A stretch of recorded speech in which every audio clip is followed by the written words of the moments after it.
All right, so Easter is just around the corner, the highest of Christian holidays. And since Easter is coming up, it's time for liberals to get to work dumping all over their own culture, which they hold in such low regard.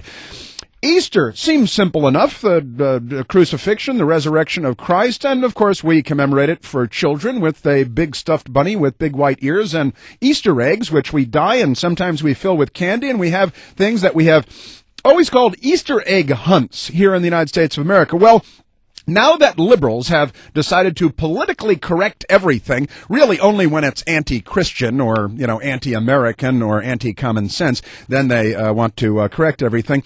All over the country now, I have story after story in my hand. From Seattle, a school renames Easter eggs Spring Spheres, where a high school student who wanted to do some community service wanted to bring Easter eggs, plastic ones with jelly beans and stuff in it, down to third grade kids at a local school. She was allowed to do that, but was told you can't call them Easter eggs because some liberal lunatic, some maladjusted, malcontented, miscreant liberal will probably file a lawsuit against the school, and we can't afford that. So we're going to just sort of airbrush the word Easter out of there, and we'll call them Spring Spheres. We don't want to say eggs because eggs, eggs, that might conjure up images of something politically incorrect, maybe something Christian, maybe something having to do with Easter, because Easter is a Christian holiday and we can't have that. In the meantime, they're installing foot baths on college campuses all over America with student funds so that Muslims can wash their feet before they go through ritualistic religious prayers on a daily basis 5 times a day. How many times a day does Barack Obama pray again?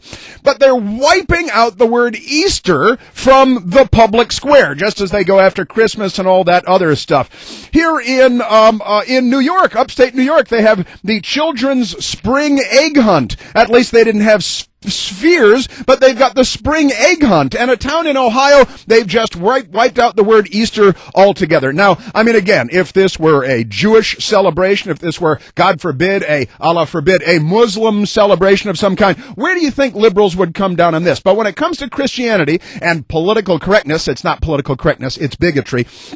They just want to wipe it out. This is about a sort of a sick, overly active, excessively zealous, very small minority that is crazy, litigious as hell, in the left, trying to wipe out all symbols, all references to Christianity and only Christianity. It is the only religion that is under attack from the secular left. Now, the reality is this is about their own dementia. It's about their own zeal. It's about their own contempt for their culture. It's about cultural self-loathing. It's about their anger with their parents. They have psychological problems, and they're inflicting their demented ways on the rest of us. It's really an awful and terrible thing. And in the end, here's the reality. It's prejudice. It's bigotry. The left is anti-Christian, and they are bigots. Say it with me.